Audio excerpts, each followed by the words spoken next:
PMA 158 long course आज के test के तमाम सवाल। सो डियर स्टूडेंट, जैसा कि आपको पता है कि PMA 158 लॉन्ग कोर्स के जो इनिशियल टेस्ट है 20 अप्रैल से स्टार्ट हो गए हैं। इस वीडियो के अंदर 20 अप्रैल से लेकर 22 अप्रैल तक जितने भी हमें क्वेश्चंस रिसीव हुए हैं तो वो हम इस वीडियो के अंदर कवर करेंगे। इससे पहले भी एक लेक्चर अपलोड कर चुके हैं, अगर आपने नहीं देखा तो उसको भी लाजमी देखें। अल्हम्दुलिल्लाह अभी तक हमारे काफ़ी सारे स्टूडेंट्स अपने इनिशियल टेस्ट क्लियर कर चुके हैं कि उनके रिजल्ट से आप चेक कर सकते हैं। इसी तरीके से ये भी हमारे स्टूडेंट्स हैं जिन्होंने अपने इनिशियल टेस्ट क्लियर किए हैं। ये भी हमारे स्टूडेंट्स हैं जिन्होंने अभी ये 2 दिनों में अपने इनिशियल टेस्ट क्लियर किए जो अभी तक हमें रिजल्ट्स रिसीव हुए हैं।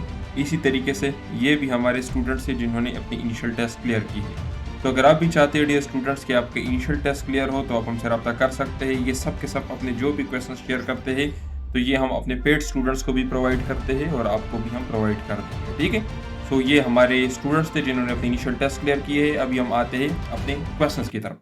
सबसे पहला क्वेश्चन, पाक इंडिया बैटल्स, पाकिस्तान और इंडिया के दरमियान जितनी जंगें लड़ी जा चुकी है इन सब के ऊपर मेरे जो पेड स्टूडेंट्स है आपको लेक्चर हमारी वेबसाइट के ऊपर मिल जाएगा। बाकी जो हमारे यूट्यूब के स्टूडेंट्स हैं तो कारगिल वार के ऊपर सबसे पहला MCQ आया था कि कारगिल वार में पाकिस्तान के प्रेसिडेंट कौन थे। तो आपने पाकिस्तान और इंडिया के बीच में जितनी जंगें लड़ी जा चुकी है उन सब को याद करना है। उन सब में जो प्रेसिडेंट थे, जो आर्मी चीफ थे, वो भी आपको याद होना चाहिए। और उनके बीच में जो मुआहदे हुए हैं, जिस तरह मुआहदे ताशकंद, सिंतास मुआहदा, ये सारे आपने याद करने हैं, ठीक है। तो आपने सारे बैटल्स याद करने हैं। यहाँ से आपके इनिशियल टेस्ट में MCQs आते हैं। एग्रीमेंट्स आपने सारे याद करने हैं, एग्रीमेंट से भी MCQs आते हैं। इसी तरीके से आपने प्राइम मिनिस्टर याद करना है, प्रेसिडेंट याद करना है और आर्मी चीफ आपने याद करना है, ठीक है। तो कारगिल वार कब लड़ी गई थी? 3 मई से लेकर 26 जुलाई 1999 के बीच में, ठीक है। ये कब थी? ये हाईएस्ट एल्टीट्यूड, ठीक है। अभी देखें यहाँ पर सबसे पहला MCQ क्या है। ये highest altitude peaks and ridges around the town of Kargil, ठीक है। ये क्या है? कारगिल के मकाम पर एक इलाका है जिसको बाद में LOC का वो दिया गया, ठीक है। वहां पर ये जंग लड़ी गई थी, ठीक है। अभी इसके वक्त पाकिस्तान के प्राइम मिनिस्टर कौन थे? तो पाकिस्तान के प्राइम मिनिस्टर थे नवाज शरीफ। अच्छा, आर्मी चीफ कौन थे? तो परवेज मुशर्रफ थे, ठीक है। तो इस तरह के क्वेश्चंस आपसे पूछे जाते हैं। आपका असाइनमेंट क्या है कि इंडिया के प्राइम मिनिस्टर या प्रधानमंत्री उस टाइम कौन थे? आपने इसका आंसर देना है और उनके आर्मी चीफ कौन थे ये आपने बताना है, ठीक है। आपका असाइनमेंट है, आप नीचे कमेंट सेक्शन में बताएं। तो आज इनिशियल टेस्ट में क्वेश्चन किस तरह का आया था? ये इनिशियल टेस्ट में प्राइम मिनिस्टर का पूछा गया था कि प्राइम मिनिस्टर कौन थे, ठीक है। और इसके अलावा अगर आपको याद हो, जो कैप्टन कर्नल शेर खान है उसको जो निशान हैदर मिला था वो भी कारगिल वार में ही मिला था, ठीक है। कारगिल वार की वजह से मिला था। तो ये क्वेश्चन भी काफ़ी मरतबा पहले इनिशियल टेस्ट में रिपीट हो चुका है। अच्छा, नेक्स्ट क्वेश्चन क्या है? अल्लामा इकबाल से रिलेटेड एक क्वेश्चन आया है कि शिकवा और जवाब शिकवा ये किसने लिखा है? तो ये अल्लामा इकबाल ने लिखा है, ठीक है। अच्छा, आसार खुद ये भी इसकी एक बहुत इंपॉर्टेंट बुक है जो कि पर्शियन पोइट्री में ये 1915 में उसने पब्लिश की थी, ठीक है। इसी तरीके से अल्लामा इकबाल जो थे तो ये एक बैरिस्टर थे, ठीक है, वकील थे। ये क्वेश्चन भी पूछा जा सकता है कि पेशे के लिहाज से वो क्या थे? तो वो बैरिस्टर थे, ठीक है। इसी तरीके से इलाहाबाद का स्पीच उसने कब दिया था? तो 1930 में इलाहाबाद के मकाम पर उसने खुतबा इलाहाबाद प्रेजेंट किया था। मुस्लिम लीग को उसने 1908 में ज्वाइन किया था। ये सारे क्वेश्चंस पहले इनिशियल टेस्ट में पूछे जा चुके हैं। आज इनिशियल टेस्ट में ये शिकवा और जवाब शिकवा वाला क्वेश्चन आया था, ठीक है। 1930 में इलाहाबाद वाला स्पीच डिलीवर किया था और 1936 में वो प्रेसिडेंट बने थे मुस्लिम लीग के, ठीक है। अच्छा, नेक्स्ट क्या है कि which city is known as the heart of Pakistan? Pakistan का दिल किस सिटी को कहा जाता है? तो देखिए डियर स्टूडेंट्स, लाहौर जो है तो इसको हार्ट ऑफ पाकिस्तान कहा जाता है, ठीक है। क्यों? क्योंकि यहाँ पर लाहौर रिजोल्यूशन पास हुई थी, ठीक है, 1940 में। इसकी एग्जैक्ट डेट क्या है ये आप मुझे नीचे कमेंट सेक्शन में बताएं कि लाहौर रिजोल्यूशन की एग्जैक्ट डेट क्या है, वो मुझे बताएं। 1940 के कौन से महीने में और कौन से दिन को हुई था, ठीक है, ये आपने मुझे बताना है। अच्छा, नेक्स्ट क्या है? ये पंजाब का प्रोविंस भी है और इसका कैपिटल भी है और पाकिस्तान का सेकंड लार्जेस्ट सिटी भी है, ठीक है। फर्स्ट लार्जेस्ट सिटी कौन सी है? तो ये कराची है, ठीक है। अच्छा, नेक्स्ट क्या है? तो this is also the political centre of our country nowadays, ठीक है। अच्छा, नेक्स्ट आपके पास क्या है कि ये कुछ मैंने डिफरेंट जो नेम्स है जो सिटीज को कहा जाता है वो मैंने यहाँ पर सारे लेके हैं, कुछ इंपॉर्टेंट सिटीज के जो अक्सर इनिशियल टेस्ट में पूछे जाते हैं। जिस तरह कि लैंड ऑफ 5 रिवर्स, ये कौन सा? ये पंजाब है। अच्छा, सिटी ऑफ कॉलेजेस, तो ये लाहौर है, ठीक है। अच्छा, सिटी ऑफ लाइटनिंग, रोशनियों का शहर, तो ये कराची है। अच्छा, मैनचेस्टर ऑफ पाकिस्तान, तो ये फैसलाबाद है, ठीक है। गेटवे ऑफ पाकिस्तान, तो ये कराची है। इसी तरीका ब्रासिलिया पाकिस्तान, तो ये इस्लामाबाद है। और वेलियर सिटी ऑफ फ्लावर्स, तो ये ऊलो का शहर तो ये पेशावर है। इसी तरीके से सिटी ऑफ टेक्सटाइल ये भी फैसलाबाद को कहा जाता है, ठीक है, सिटी ऑफ टेक्सटाइल्स, क्योंकि यहाँ पर ये कपड़ों के मिल्स वगैरह काफ़ी ज़्यादा हैं। तो ये भी पहले इनिशियल टेस्ट में काफ़ी मरतबा ये क्वेश्चन पूछे जा चुके हैं। नेक्स्ट आपके पास क्या है कि old capital of Pakistan before Islamabad, Islamabad से पहले पाकिस्तान का कैपिटल क्या था? तो कराची सबसे पहला कैपिटल था पाकिस्तान का। अच्छा, अगर आपसे पूछा जाए कि सेकंड कैपिटल कौन सा है पाकिस्तान का, सेकंड कैपिटल, पहला तो कराची था ना, अगर मैं आपसे पूछूं कि सेकंड कैपिटल कौन सा है तो सेकंड कैपिटल था रावलपिंडी, ठीक है, नॉट इस्लामाबाद। अक्सर स्टूडेंट्स इसका आंसर गलत देते हैं, सेकंड रावलपिंडी था, थर्ड आपके पास इस्लामाबाद है। अभी हम इसको डिटेल से पढ़ते हैं। तो देखिए 1947 में कायदे आज़म मोहम्मद अली जिन्ना ने कराची को कैपिटल कंसिडर किया था पाकिस्तान का, ठीक है। फिर इसको रावलपिंडी मूव किया गया 1959, ठीक है। और रावलपिंडी जो थे तो ये 8 साल तक, 8 ईयर्स, ये क्वेश्चन भी पूछा जा सकता है, 8 साल तक पाकिस्तान का कैपिटल था। फिर उसके बाद जो है इस्लामाबाद शिफ्टिंग कब हुई? 14 अगस्त 1967 को, ठीक है। और अभी कहाँ पे है? अभी भी इस्लामाबाद में ही। तो 3 तरह के क्वेश्चन पूछे जा सकते हैं, first capital, second capital, third capital.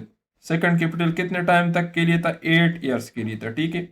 Third capital का डेट भी आपसे पूछा जा सकता है, ठीक है।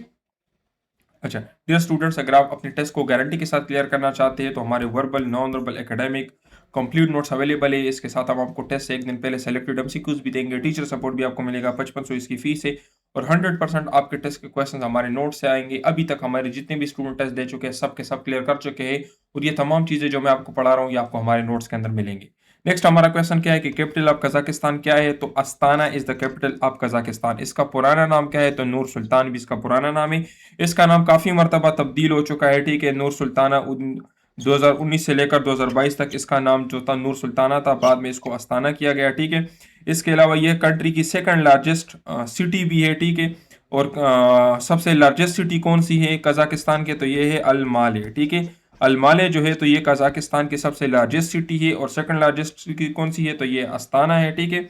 और और ये 1997 तक जो कजाकिस्तान का जो है तो कैपिटल भी था, ठीक है। तो कजाकिस्तान का 1997 में कैपिटल क्या था? तो ये था अस्ताना, ठीक है। और इसके अलावा ये कहाँ पर लोकेटेड है? तो ये एशम रिवर के बैंक पे लोकेटेड है, ठीक है। तो ये भी आपसे पूछा जा सकता है कि अस्ताना जो है तो ये कहाँ पे लोकेटेड है? तो ये एशम रिवर के साथ लोकेटेड है, ठीक है। अच्छा नेक्स्ट आपके पास क्या है कि what are the names of holy prophet daughters? पैगंबर पाक सल्लल्लाहु अलैहि वसल्लम की जो बेटियां थी उनका नाम क्या है? तो सबसे पहला क्वेश्चन आपसे इनिशियल टेस्ट में पहले ये इस तरह के क्वेश्चंस पूछे जाते थे कि पैगंबर पाक सल्लल्लाहु अलैहि वसल्लम की टोटल डॉटर्स कितनी हैं, टोटल बच्चे कितने हैं, टोटल बेटे कितने हैं, पैगंबर पाक सल्लल्लाहु अलैहि वसल्लम की जो बेटियां हैं उनकी शादियां किस किस से हुई है, और कौन से ऐसे सहाबी है जिसने पैगंबर पाक सल्लल्लाहु अलैहि वसल्लम की 2 बेटियों से शादी की थी। तो पहले इस तरह के क्वेश्चंस इनिशियल टेस्ट में पूछे जाते थे। अभी तो काफी इजी क्वेश्चन पूछा गया है। तो देखिए स्टूडेंट्स, पैगंबर पाक सल्लल्लाहु अलैहि वसल्लम की टोटल 4 बेटियां हैं। उनके नाम क्या है? ज़ैनब, रुकैया, उम्मे कुलसूम और फातिमा, ठीक है। अच्छा तो पैगंबर पाक सल्लल्लाहु अलैहि वसल्लम की टोटल डॉटर्स कितनी हैं? 4, और बेटे कितने थे? 3। तो ओवरऑल अगर आपसे पूछा जाए कि पैगंबर पाक सल्लल्लाहु अलैहि वसल्लम के कितने बच्चे थे तो आपका आंसर क्या होगा? 7, ठीक है। ये आपका पहला एमसीक्यू है, ये भी आपसे पूछा जा सकता है। अक्सर आप लोग इस चीज़ को वो कंसेप्चुअली नहीं देखते, लेकिन इस तरह के क्वेश्चंस भी पूछे जाते हैं, ठीक है। तो पैगंबर पाक सल्लल्लाहु अलैहि वसल्लम के टोटल बच्चे कितने थे? 7। इस बार सिर्फ लड़कियों का पूछा गया है, बेटियों का पूछा गया है, तो नेक्स्ट मरतबा बेटों का भी पूछा जा सकता है। तो बेटे कितने थे? 3, ठीक है। ये उनकी बेटियों के नाम है, ठीक है। अभी इसके बारे में मजीद जो पहले इनिशियल टेस्ट में एमसीक्यूज रिपीट होते थे, जितने भी पहले इनिशियल टेस्ट में एमसीक्यूज आ चुके वो मैं आपको बताता हूँ। तो पहला एमसीक्यू तो ये है। दूसरा एमसीक्यू क्या है कि फातिमा जो है वो सबसे यंगेस्ट डॉटर है, ठीक है। तो फातिमा क्या है? ये सबसे यंगेस्ट डॉटर है। ज़ैनब क्या है? ये सबसे एल्डेस्ट डॉटर है। तो ये मैंने जिस ऑर्डर में लिखे हैं ना, तो ये सबसे बड़ी थी और ये सबसे छोटी थी। आप इसको इसी ऑर्डर में याद कर ले, आपसे क्वेश्चन पूछा जा सकता है कि पैगंबर पाक सल्लल्लाहु अलैहि वसल्लम की दूसरी बेटी का नाम क्या है, तीसरी बेटी का नाम क्या है, चौथी बेटी का नाम क्या है, बड़ी बेटी का नाम क्या है, छोटी बेटी का नाम क्या है। इस तरह के बहुत सारे क्वेश्चन इसके ऊपर आपसे पूछे जा सकते हैं, ठीक है। अच्छा पैगंबर पाक सल्लल्लाहु अलैहि वसल्लम की जितनी भी बेटियां हैं ये सारी खदीजा रज़ियल्लाहु अन्हा से थी, एक्सेप्ट एक बच्चा जो उसका था वो इब्राहिम अलैहिस्सलाम से था, ठीक है। सारे बच्चे बाकी जो है वो खदीजा से थे, ठीक है। हज़रत उस्मान रज़ियल्लाहु अन्हु वाहिद ऐसे सहाबी है जिसने पैगंबर पाक सल्लल्लाहु अलैहि वसल्लम की 2 बेटियों से शादी की थी। उनका नाम क्या था? रुकैया और उम्मे कुलसूम, और इसी वजह से इनको ज़ुन्नूरैन का भी खिताब दिया गया था। ज़ुन्नूरैन इनको क्यों कहा जाता है? पहले इनिशियल टेस्ट में एक मरतबा ये भी एमसीक्यू आया था कि ज़ुन्नूरैन जो है, ज़ुन्नूरैन ये किसका टाइटल है? ये क्वेश्चन पूछा गया था। फिर उसके बाद इस तरह का क्वेश्चन पूछा गया था कि ये हज़रत उस्मान रज़ियल्लाहु अन्हु को क्यों कहा जाता है? क्योंकि उन्होंने पैगंबर पाक सल्लल्लाहु अलैहि वसल्लम की 2 बेटियों से शादी की थी, ठीक है। तो पैगम्बर पाक सल्लल्लाहु अलैहि वसल्लम की वो जो इसके अलावा daughter of Umar who married to holy prophet, तो उमर की जो बेटी जिसने पैगम्बर पाक सल्लल्लाहु अलैहि वसल्लम से शादी की थी उसका नाम क्या था? हफ्सा था। ठीक है, ये भी क्वेश्चन काफ़ी मरतबा इनिशियल टेस्ट में पूछा गया, इसी तरह से पूछा गया था। ठीक है, अच्छा, अभी पैगम्बर पाक सल्लल्लाहु अलैहि वसल्लम की 4 बेटियाँ जो है तो उनकी मैं आपको डिटेल्स देता हूँ। तो हज़रत ज़ैनब जो है तो इसकी शादी किससे हुई थी? आस बिन रबी। ठीक है, नेक्स्ट कौन है? हज़रत रुकैया, इनकी किससे हुई थी? उस्मान बिन अफ़ान से। ठीक है, अच्छा, हज़रत उम्मे कुलसूम, तो ये किससे इसकी शादी हुई थी? ये भी हज़रत उस्मान से हुई थी। तो उस्मान रज़ियल्लाहु अन्हु ने इन दोनों से शादी की थी। ठीक है, अच्छा, नेक्स्ट क्या थे? हज़रत फ़ातिमा जो है तो ये सबसे छोटी उनकी बेटी थी, और सारे जो शजर नफ्स है तो पैगम्बर पाक सल्लल्लाहु अलैहि वसल्लम का, तो वो हज़रत फ़ातिमा के थ्रू चलता आ रहा है। ठीक है, ये क्वेश्चन भी पूछा जा सकता है, ये काफ़ी इंपॉर्टेंट है कि पैगम्बर पाक सल्लल्लाहु अलैहि वसल्लम का जो शजर नफ्स है वो किसके थ्रू मुंतकिल होता रहा है? तो ये हज़रत फ़ातिमा। ठीक है, अच्छा, बैटल ऑफ एल्लेसे कब लड़ी गई थी? तो ये लड़ी गई थी 23 जून 1757 को। ठीक है, अभी इसका क्या है, ये क्या चीज़ है? तो ये ब्रिटिश एम्पायर जिसको रॉबर्ट क्लाइव लीड कर रहे थे, और सिराजुद्दौला जो कि नवाब ऑफ बंगाल थे, इनके बीच में लड़ी गई थी। ठीक है, और ये पलेसे के मकाम पर, या पलाशी इसको कहा जाता है, यहाँ पर लड़ी गई थी, और ये कहाँ पर? ये बंगाल में है। ठीक है, और गंगा रिवर के बिल्कुल बैंक पे है। ठीक है, इसके बाद जब इस जंग में ब्रिटिश को जीत हुई, जिसके बाद उन्होंने ईस्ट इंडिया कंपनी ने बंगाल के ऊपर कब्जा किया। तो अगर आपसे पूछा जाए कि इस जंग में जीत किसको हुई थी, तो इस जंग में जीत ब्रिटिश की ईस्ट इंडिया कंपनी को हुई थी। ठीक है, और हर सराजुद्दौला को हुई थी। ठीक है, अच्छा, पहले इनिशियल टेस्ट में इस सेम क्वेश्चन को इस तरह से पूछा जाता था कि ब्रिटिश ने इंडिया में कब एंट्री की? तो ये इंडिया में एंटर हुए थे 14 अगस्त 1618 को। ठीक है, अच्छा, नेक्स्ट क्या था कि 7 साल के बाद उन्होंने ईस्ट इंडिया कंपनी बनाई। तो ये क्वेश्चन आपसे पूछा जा सकता है कि ब्रिटिश ने हिंदुस्तान में आने के कितने साल बाद ईस्ट इंडिया कायम की? ठीक है, इसके अलावा ब्रिटिश ने कितने साल तक बरसीर पाकोइन पर हुकूमत की? तो 89 ईयर्स तक। ठीक है, और 1757 को ये वाला हुआ। ठीक है, बेटर ऑफ पलाशी। ठीक है, इसके अलावा ये रॉबर्ट क्लाइव और नवाब बंगाल के बीच में हुआ था। ठीक है, अच्छा, डियर स्टूडेंट्स, अगर आप अपने इनिशियल टेस्ट को 5 दिनों में मैक्सिमम और कम से कम 2 दिनों में क्लियर करना चाहते हैं, और आप चाहते हैं कि आपको इस तरह के नोट्स मिले जिसके अंदर वर्बल, नॉन वर्बल, एकेडमिक सारी चीज़ें हो, और सेलेक्टेड नोट्स हो, आपके सेंटर के मुताबिक हो, जिस सेंटर से आपने टेस्ट देना है उसी सेंटर के मुताबिक हो, और आपके टेस्ट से एक दिन पहले आपको सेलेक्टेड एमसीक्यूज मिले, तो आप हमारे इस कोर्स को ज्वाइन कर सकते हैं। इसके नोट्स की जो फीस है 5500 है, और इससे आपका टेस्ट गारंटी के साथ क्लियर होगा। सारे क्वेश्चंस वही होंगे जो हम आपको प्रोवाइड करेंगे। सो अपना बहुत ख्याल रखिए। नीचे कोई भी आपका क्वेश्चन हो तो कमेंट सेक्शन में पूछ सकते हैं। आप इस वीडियो पे लाजमी कमेंट करें ताकि आपके साथ सारे जितने भी अपडेट्स हैं तो हम शेयर करें, क्योंकि अभी जितने भी क्वेश्चंस इस वीडियो के बाद मुझे मिलेंगे तो मैं कमेंट सेक्शन में पेस्ट करता रहूँगा। तो अगर आप कमेंट कर लेते हो तो सारे नोटिफिकेशंस आपके पास भी आते रहेंगे। ठीक है, अपना बहुत ख्याल रखिए।